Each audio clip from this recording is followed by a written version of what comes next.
भूत तत्व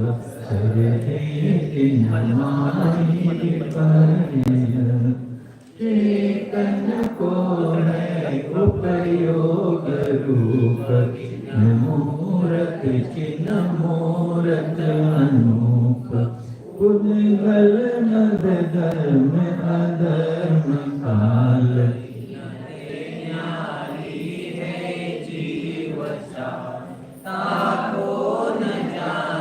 विपरीत मान करि करे देह में निज पिछान मैं सुखी दुखी मैं रंग राव धन को धन प्रभाव मेरे सुततिय मैं सबल दीन रूप सुभग मूरख प्रवीण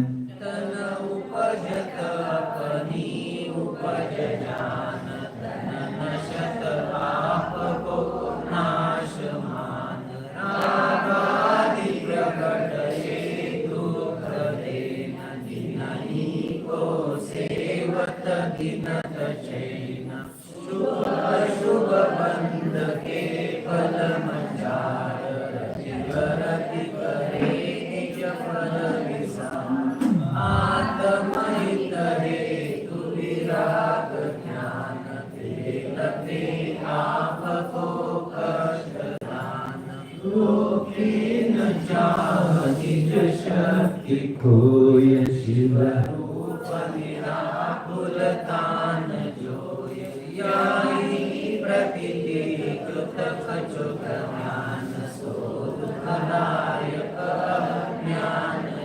यहाँ तक कल हुआ। इस जीव ने अनादि काल से लेकर आज तक अपनी तृष्णा को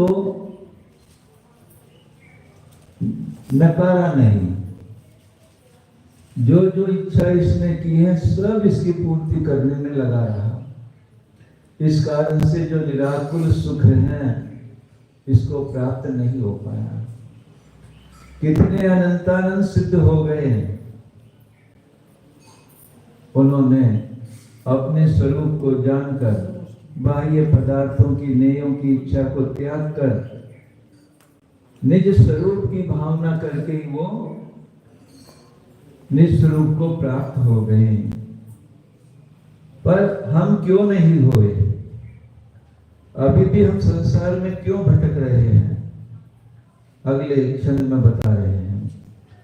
इन जुत विषयन में जो प्रवर्तता को जानो मिथ्या चरित्र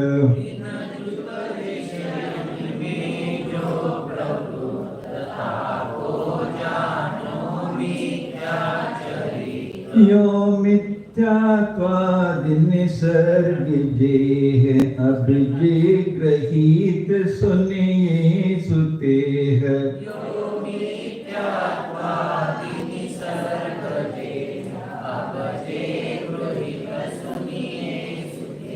हाँ पढ़ो सब।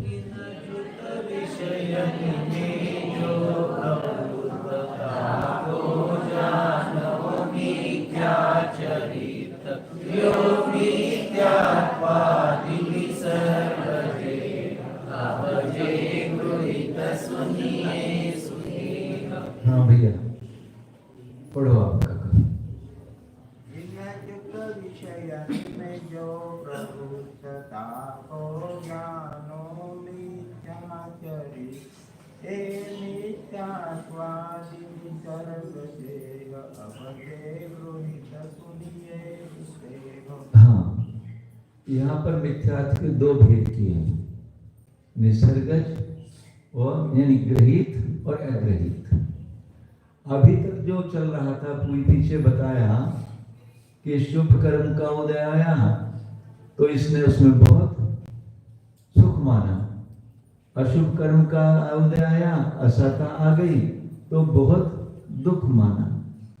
ये सब अग्रहित है, पहले से चला हुआ। ऐसे संस्कार अनादिकाल से इस जीव के चले आ रहे हैं। ये सब अग्रहित मिथ्यात्व है।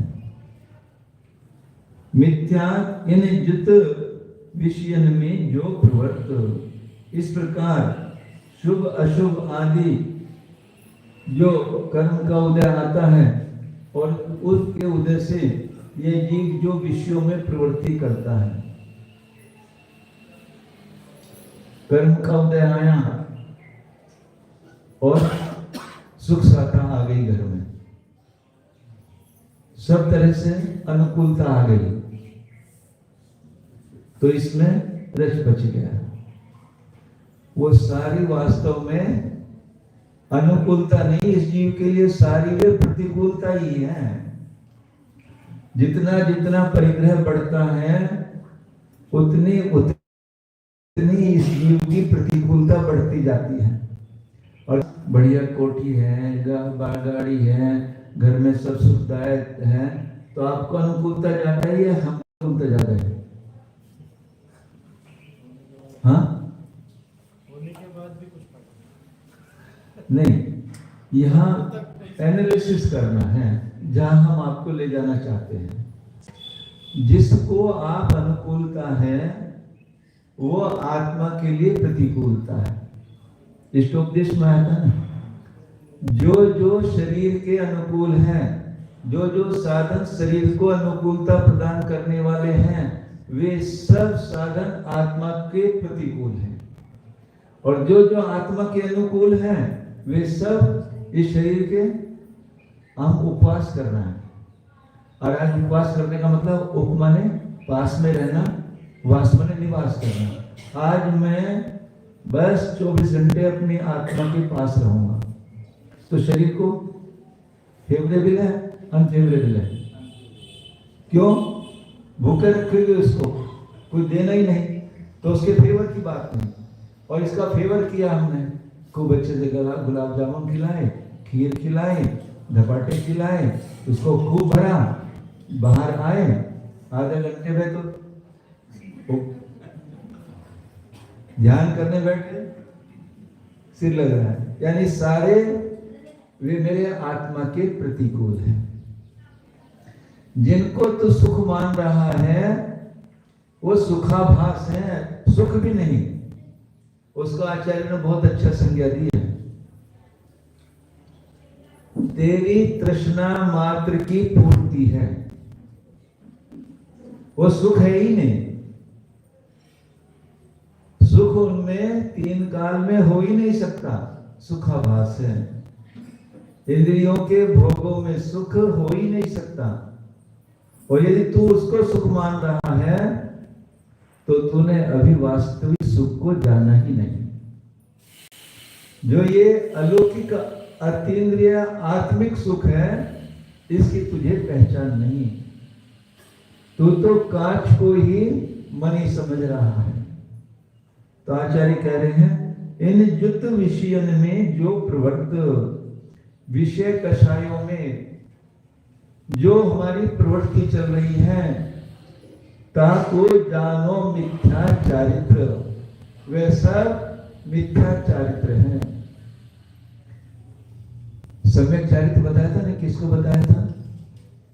स्वरूपे चरणम चारित्रम, अपने स्वरूप में, निज स्वरूप में, अपने आत्म स्वरूप में विचरण करना चारित्र है। अभी थोड़ी देर पहले इस स्वरूपाचरण की चर्चा चल रही थी। वीतराग निर्विकल्प स्वसंवेदन ज्ञान के द्वारा निज आत्मा में प्रवृत्ति करना, ये हमारा सम्यक चारित्र है। वास्तव में निश्चय चारित्र तो ये है, और बाह्य में 28 मूल गुणों का पालन करना, ये सब व्यवहार चारित्र है। तो आचार्य किस बात को कह रहे हैं? कहा तो विषयों के क्लेश, हम माता जी समय सार जी माया, कहा तो विषयों के क्लेश वो एक किनारा, और कहा इनका कषायों का उपशमन करके आत्म स्वभाव में साम्य भाव को प्राप्त करना, वो दूसरा एंड है। दो किनारे हैं। कहा तो इन क्लेशों के कारण क्रोध की अग्नि जल रही है, और कहा आत्म स्वरूप में मग्न होने के कारण तो अनंत शक्ति शांति का भोग कर रहा है। एक तरफ तो क्रोध की अग्नि है और एक तरफ शांति का भोग है। देखो दोनों कैसे दोनों किनारे हैं। तो आज तक ये जीव अग्रहित मिथ्या संस्कार के कारण जो चला है हमारे साथ अनादिकाल से, अग्रहित। ग्रहित तो आगे बताएंगे तुम इस पर्याय में क्या क्या कर रहे हो, वो ग्रहित मिथ्यात्व है। इन संस्कारों को हमको तोड़ना है। कल बताया था मन कंट्रोलर है, उसके 5 सिपाही हैं, उनको इंस्ट्रक्शन देता है तू आज इसमें रमन कर, इसमें रमन कर, इसमें रमन कर, इसमें रमन कर। इंद्रियों को प्रेरित करता है उनको विषयों में, क्योंकि इंद्रियों के नियत विषय हैं। आंख का कारण देखना मात्र, कान का सुनना। इनके आंख कान देख नहीं सकता, आंखें सुन नहीं सकती। तो इन इंद्रियों के सबके 5 के प्रतिनियत विषय हैं और मन इनको जाने में प्रेरित करता है कि जाओ देखो उसको, करो ऐसे। एक सुंदर स्त्री को देखा, सुंदर लड़की को देखा, ठीक है देख लिया, फिर दोबारा क्यों देखना? मन प्रेरित करता है आंखों के विषय में जाने की, देख कितनी सुंदर है। कोई भी वस्तु ले लो लौकिक में, कि उसको बार बार देखने की प्रेरणा ये करता है और उससे अन्य रोग निकलते हैं। बार बार विषयों में जाने के लिए ये मन इनको प्रेरित करता है। ऐसे संस्कार हमारे अनादिकाल से बने हुए हैं। देखो एक जगह पर मीठे की डली रखी हुई है, गोड़, और उसी जगह पर नमक रखा है। चींटी किधर जाएगी? क्यों जाएगी? क्योंकि उसको जो वास आती है ना, घ्राण इंद्रिय, स्पर्शन रसना घ्राण, 3 इंद्रिय है ना, उसको 3 इंद्रिय होती मूंगी। तो जो घ्राण है उसको बहुत दूर की वस्तु को भी उसको घ्राण आ जाती है, वास आ जाती है। उसका विषय में प्रेरित कर रही हो, उस तरफ नमक की तरफ क्यों नहीं गई? क्योंकि संस्कार है उसको वही प्रिय है, उसको नमक प्रिय नहीं है। बार बार ऐसे वो तो इंद्रिय, हम पंचेंद्रियों के विषय में देखो कैसे लोलुपी बने हुए हैं। ये मन हमें, मन और मिल गया, उसको तो बेचारी को मन भी नहीं है, यहां तो मन और मिल गया और उसको प्रेरित करता, जाओ जाओ जाओ। महाराज जी, जो हम बोल रहे हैं कि मन पंचेंद्रिय में मन प्रेरित करता है या कंट्रोल करता है, हाँ, उनको कौन कंट्रोल करता है? वहां भी मन नहीं है, पर तो ज्ञान तो उनको इतना है, वो ज्ञान उनको वहां पे प्रेरित करता है। बिना ज्ञान के तो नहीं, वहां वो ज्ञान उनको कहता है कि नहीं मेरा विषय तो ये है। अब चक्षु और श्रोत्र तो उनको नहीं है, वो उनका विषय ही नहीं है, वो जाएंगे नहीं उसमें। पर वो अपनी वास से, घ्राण इंद्रिय की वजह से अपने लोलुप विषय की ओर बढ़ जाती है, जिसमें उनको रमन करना है। 3 इंद्रियों के विषय में, ये तो 3 है, एक इंद्रिय के विषय को भी देखो। तो ऐसे कहने का तात्पर्य यह है, इस जीव को अनादि काल के ऐसे संस्कार बने हुए हैं कि बाह्य नेयों में ही ये बार बार प्रवृत्त होता है। इसको कहा अग्रहित मिथ्यात्व। ये कभी उनको छोड़ने की कोशिश नहीं करता, नकारात्मक दृष्टि इसकी नहीं बनती। मैं बाह्य में क्यों देखूं, अब मैं अन्य की बात क्यों सुनूं, मैं अन्य वास को ग्रहण क्यों करूं, ऐसे साम्य भाव इसके अभी नहीं कर रहा है। अग्रहित मिथ्यात्व। अभी तक तो हमें अपनी वस्तु का पता नहीं था, इसलिए भटकते थे। 1 इंद्रिय, 2 इंद्रिय, 3 इंद्रिय, चतुर्ंद्रिय, असंगी, पंचेंद्रिय में, और संगी भी हुए। कल बताया था ना, संगी भी हुए जिन्हें श्रुत नहीं मिला, इसके बिना हमें अपनी वस्तु का ज्ञान नहीं हो पाता। यदि अन्य मतियों में हम उत्पन्न हो जाते हैं तो वहां क्या चलता है? सबका ईश्वर, हम तो उसके संतान हैं, हम तो उनके भक्त हैं। यानी मुझे अन्य किसी मत में ये नहीं बताया जाता है कि तू शुद्ध जीव द्रव्य है, तू भी उस परमात्मा जैसा ही है, तेरे में उस परमात्मा में अंतर नहीं है। अरे उनके तो छोड़ो, अपने जैन भाई यहीं बैठे हुए मान लीजिए, जिनेंद्र देव विराजमान है और ये माता जी, बड़ी माता जी कहने लगी सिद्धो हम। कई लोग तर्क करने लगते हैं कि अनंत के सामने अपने आप को सिद्ध कह रही हो, सिद्ध हो क्या तुम?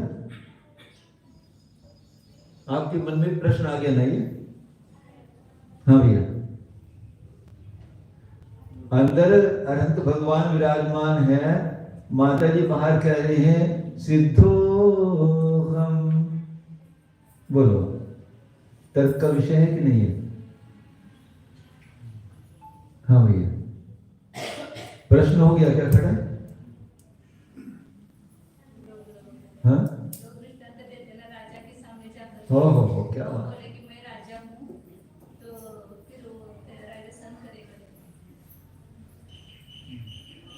तुमने राजा के स्वरूप को समझा ही नहीं है। जैसा मैं कारण परमात्मा सिद्ध समान हूं, सिद्ध भी तो वैसे ही है। जितने गुण सिद्धों में है, अभी आपने शिक्षक विधान किया, ऐसा लगा कि अंदर से आपको कि हे भगवान, जितने गुण आपके अंदर हैं, सारे गुण मेरे अंदर हैं, एक भी कम है क्या? बस थोड़ी सी बात कम है, आपने व्यक्त कर लिए, प्रकट कर लिए हैं। मेरे गुण अभी बादलों ने ढक रखे हैं, इतना ही है, कम नहीं है, नष्ट नहीं हुआ कुछ। परंतु हमारे अंदर ऐसा ये अग्रहित मिथ्यात्व है कि उस वस्तु की तो पता नहीं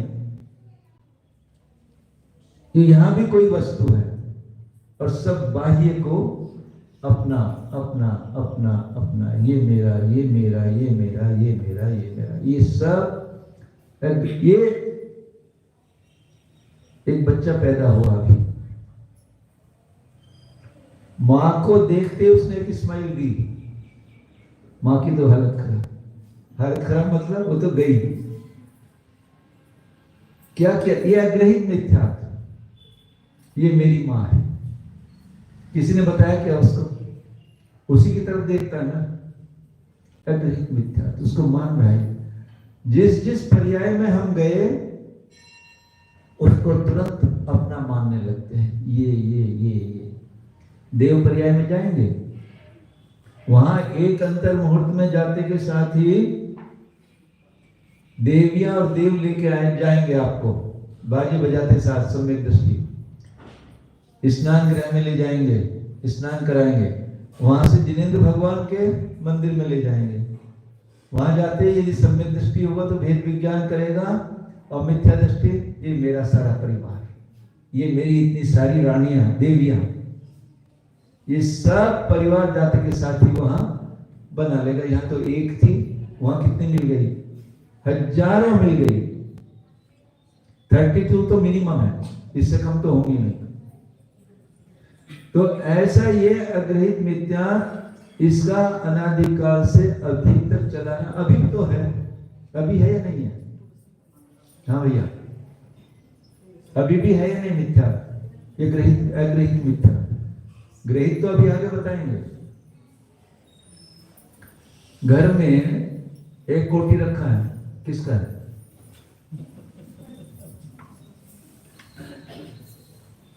कहो है ये तो मेरा कैसे 3 काल में हो सकता है? ऐसा अंदर दृढ़ एक भेद आना चाहिए उसके प्रति। ये पत्नी ये पुत्र, मकान, और तो छोड़ो ये देह भी, ये तो सब प्रत्यक्ष दिखने वाले भिन्न है। ये देह को कितना इसके साथ एकत्व किए हुए है ये अग्रहित मिथ्या।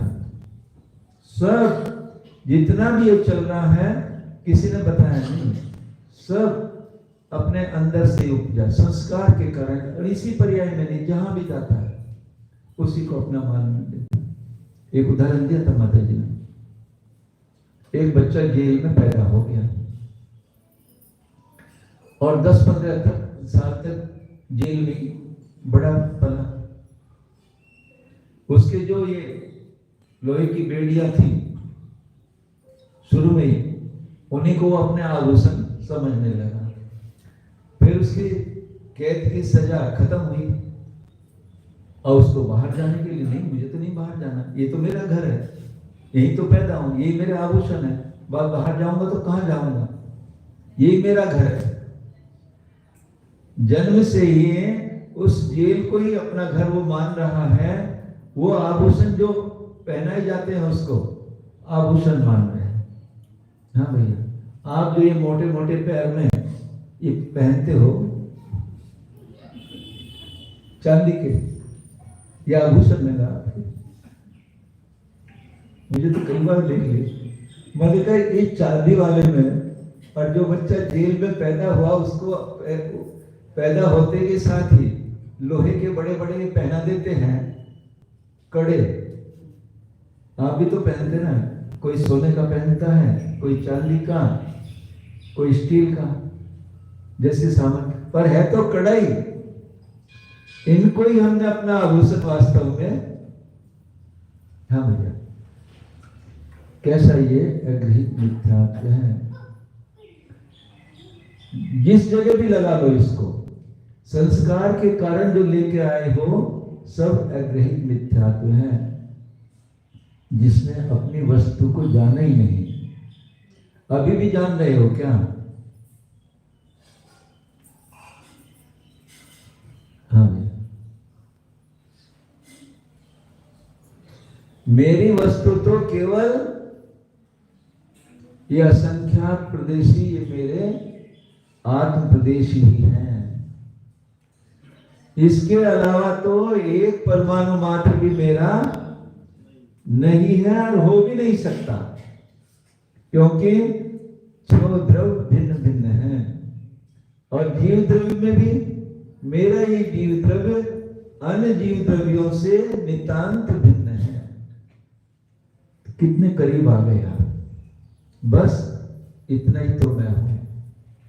तो ये तो हमारी दृष्टि नहीं है, हमारी दृष्टि तो जितने बाह्य में है वे सब मेरे हैं, उन्हीं रूप में हूं।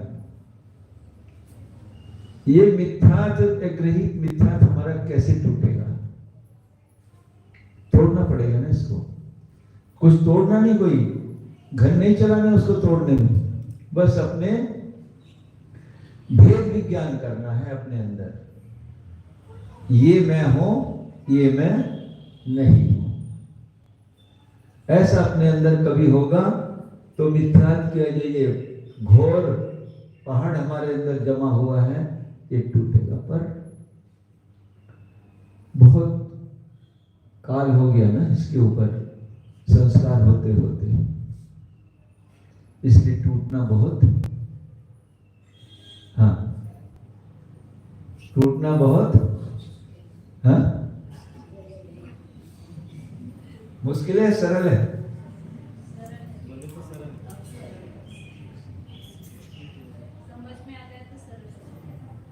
एक ही घर में टूटेगा पत्थर दिल। एक बार भेद विज्ञान हो जाए तो मिथ्यात्व की ऐसी कड़ी चोट एक बार भी ये दो टुकड़े हो जाएगी। भरत चक्रवर्ती को देखो, 6 खंड का अधिपति, 9 निधि, 14 रत्न, धर्म रत्न, धर्म चक्र, क्या नहीं था उसके पास। एक एक रत्न की 1,000 देव रक्षा करते।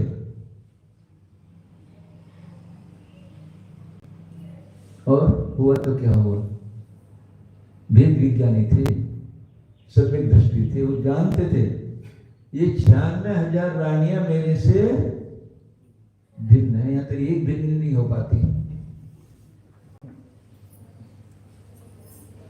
एक कथा आती है ना, हाँ वही मैं कहने वाला था। कहानी काली कलुटी, माता जी कथा सुनाते ना, पुष्पडाल की कथा। उसकी पत्नी काली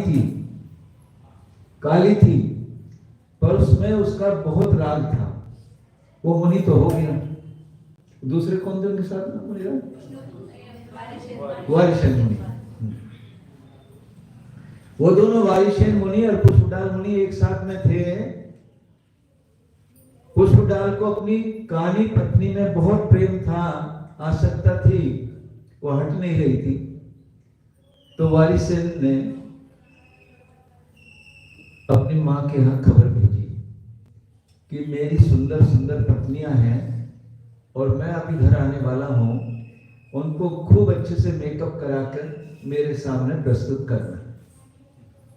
मां को ये समाचार मिला,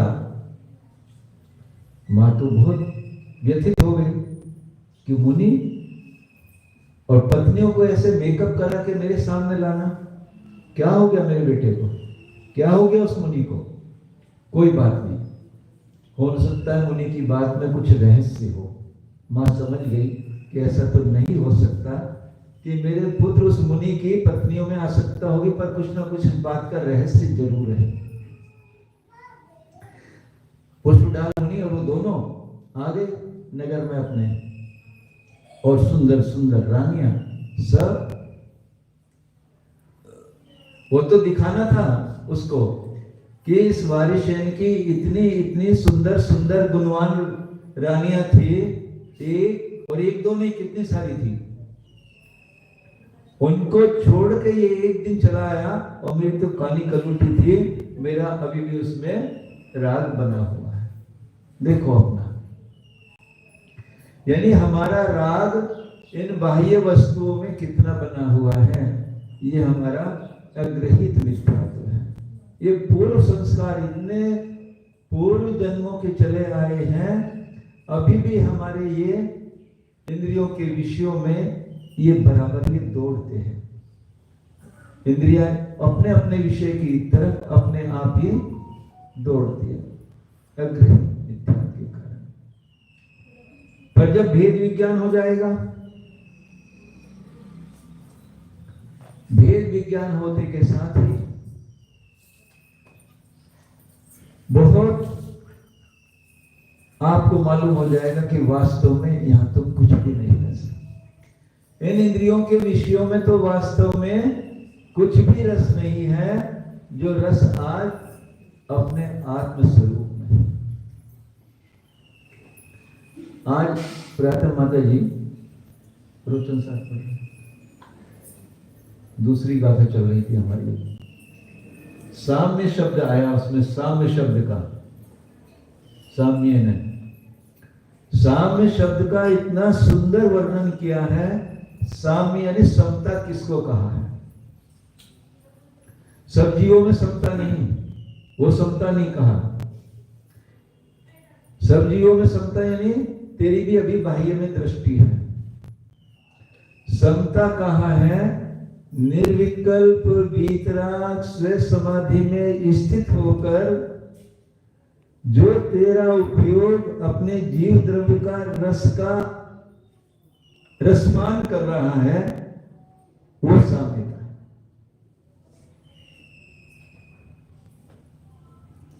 समझ रहे हो कुछ बात? हमें तो भागड़ी में रस आता है या गुलाब जामुन में रस आता नहीं, वो सब नहीं। पर द्रव्यों को, सब जीवों को समान मानो, ये भी व्यवहार साम्यता है। निज अपने जीव द्रव्य को आत्म प्रदेशी, संख्यात आत्म प्रदेशी, इसके अनंत गुण, माता जी की भाषा में जीव द्रव्य कितने हैं? अनंतानंत। उसके भी अनंत पट ऐसे इस जीव द्रव्य के गुण और उन गुणों में अपने उपयोग के साथ एक लौली भाव, लवलीन होना, उसी में रम जाना, ये साम्यता है। इसको साम्यता है। 24 घंटे में ऐसा कितनी बार होता है?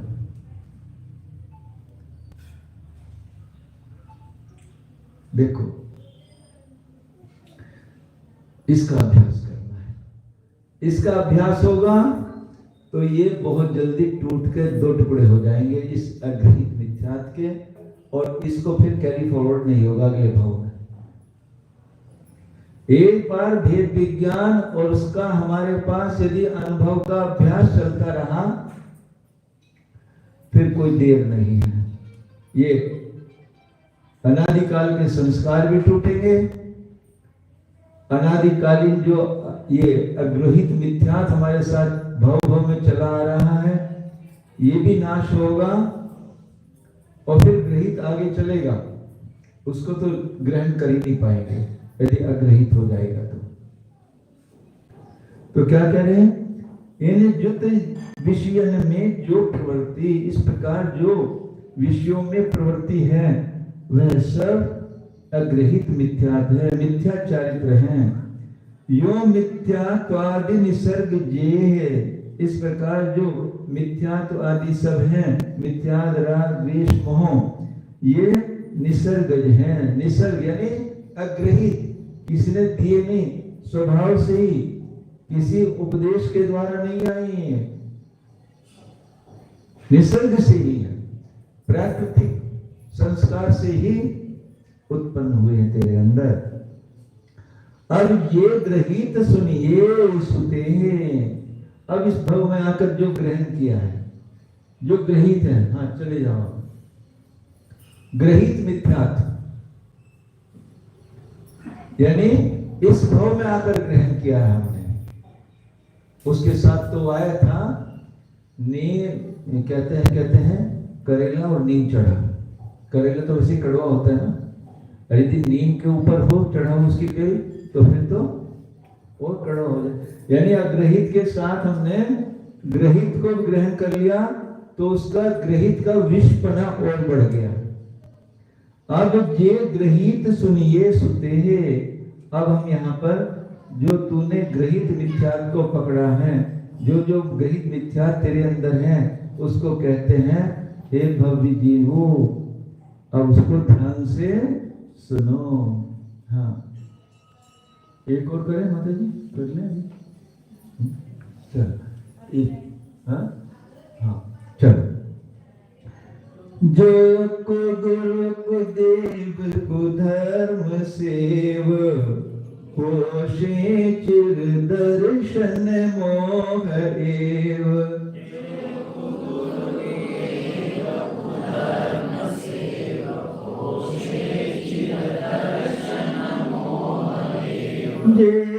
गुरु को देव को धर्म सेव, पोषे चिर दर्शन मोह एव।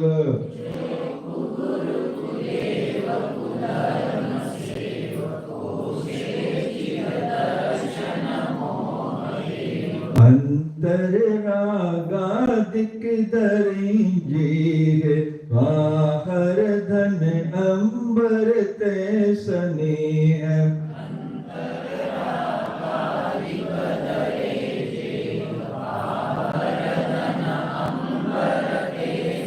हाँ, सब एक साथ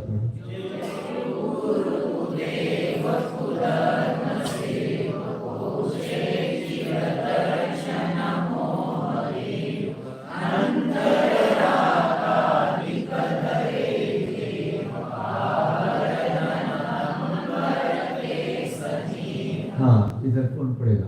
काकी पढ़ो। जे कुल कुदेव कुधर्म सेव, पोषे चिर दर्शन मोह एव। अंतर रागादिक धरे जेव, बाहर धन अंबर ते स्नेह। अब ग्रहित मिथ्यात्व इस भाव में आ गए तो क्या हुआ? कुगुरु कुदैव और कुधर्म सेव, जिन्होंने कुगुरु यानी यहाँ पर कुगुरु की परिभाषा समझो कौन है। जो सम्यक दृष्टि है वो सच्चे गुरु कौन है?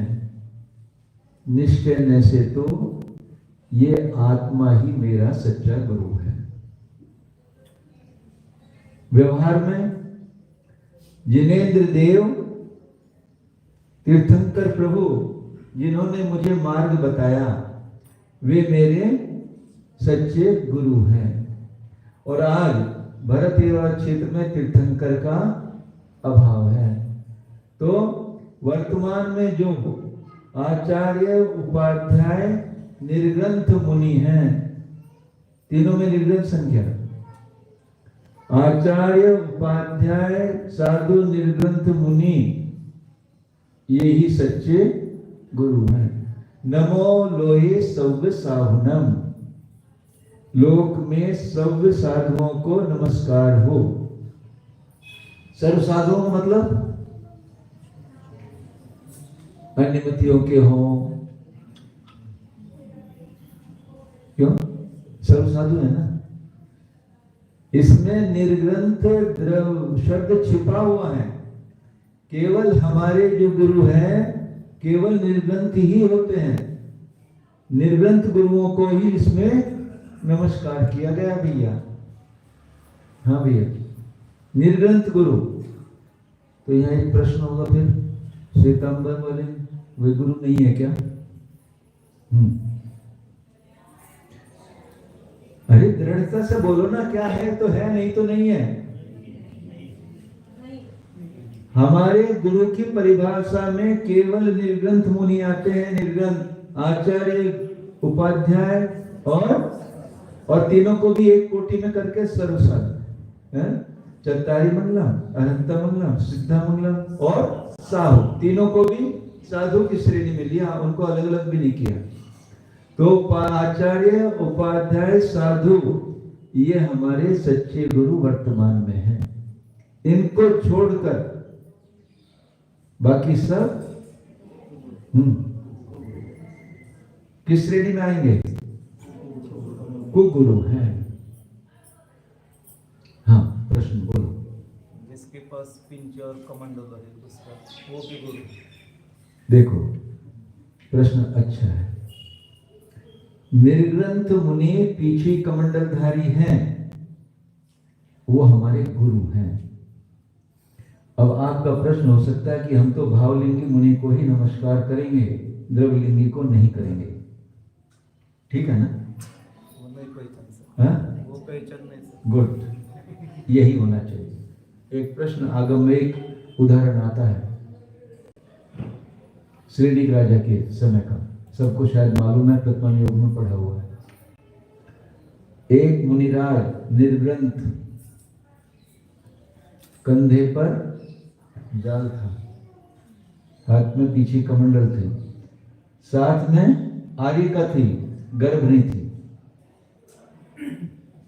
श्रीनिक ने जाके पहले मुनि मुद्रा को नमस्कार किया और बाद में प्रश्न किया, हे भगवान, ये मैं क्या देख रहा हूं?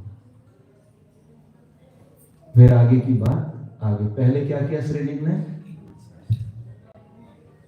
आपने जो कहा, हमारी ऐसी दृष्टि नहीं है कि ये भावलिंगी है या, तो हमें तो पहले निर्ग्रंथ मुद्रा आ रही है, पीछे कमंडल हाथ में है, पहले हमारा मस्तक झुक जाना चाहिए। और कुछ क्लैरिफिकेशन? बस इतना ही। ये मत देखना उसमें क्या दोष है क्या है। यदि सामाजिक लेवल पर कुछ आपको ऐसे प्रत्यक्ष दोष दिखाई दे रहे हैं तो समाज के 2-4 व्यक्ति जाकर उनके पास अकेले में विनय पूर्वक निवेदन करें, हे प्रभु, ये आगम के अनुकूल नहीं लग रहा है, आपकी क्या कहना है इसमें? कोशिश करो वो छोड़ दें, हो सकता है स्थितिकरण हो जाए उनका। और कोशिश करो वो भी हमारा अंग स्थितिकरण करने का, नहीं हो तो फिर आप अपना देखो क्या करना है। पर कभी साधु से भी संवाद मत करना। आता है ना, जब आचौर्य व्रत की 5 भावनाएं आती हैं, उसमें क्या है माता जी? वो विसंवाद, सधर्म विसंवाद,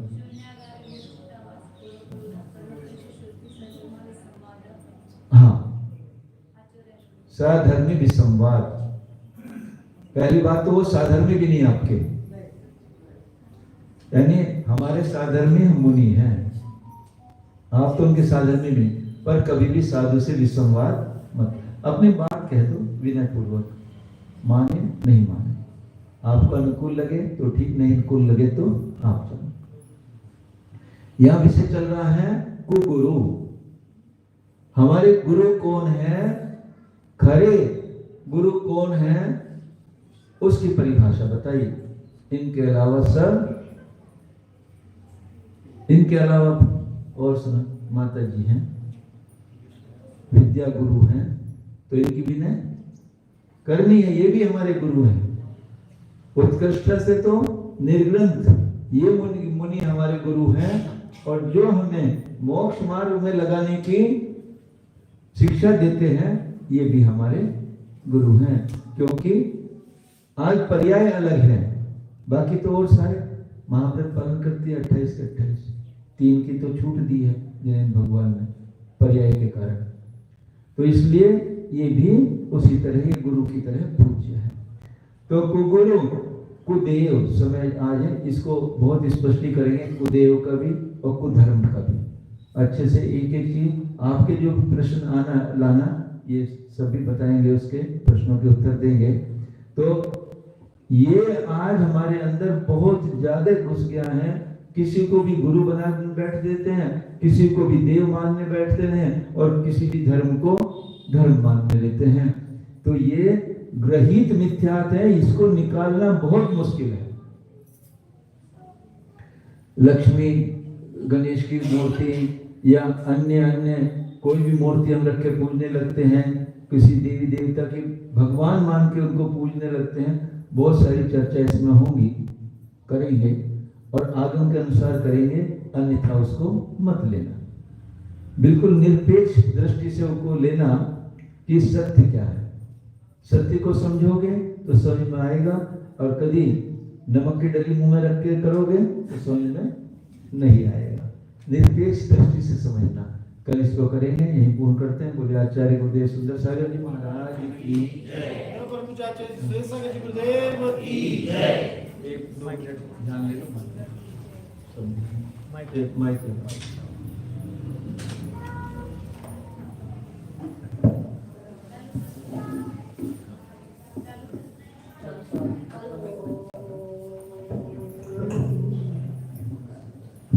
उपयोग बदला.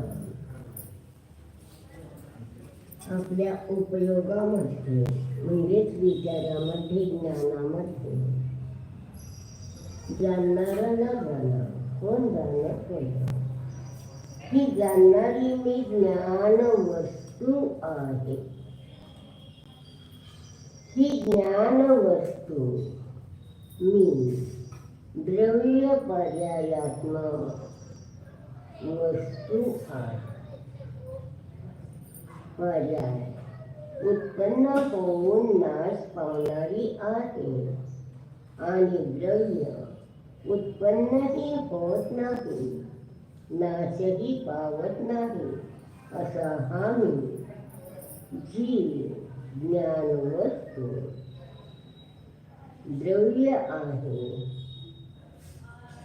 अनादिकालापासून मी ज्ञानच आहे, जीव द्रव्य आहे. अनंत काळपर्यंत, आता भूतकाळामध्ये, वर्तमानामध्ये आणि अनंत भविष्य काळपर्यंत हा मी जाणणारा जीव ज्ञान वस्तू आहे.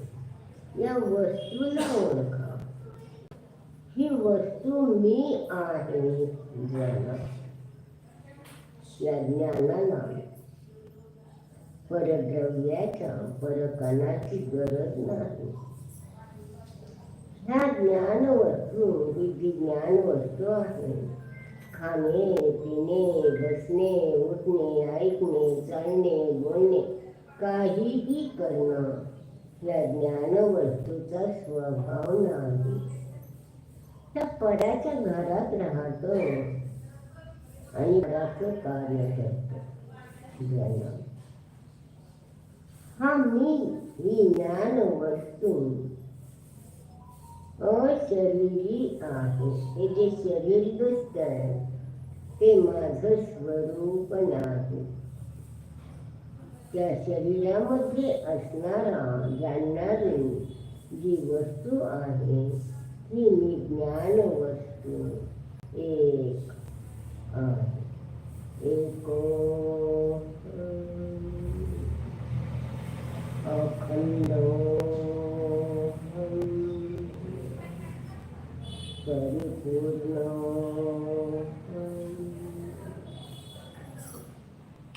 शुद्धो सिद्धो सिद्ध आहे. ज्ञान जाणतोय ना आता म्हणजे सिद्धच आहे जण.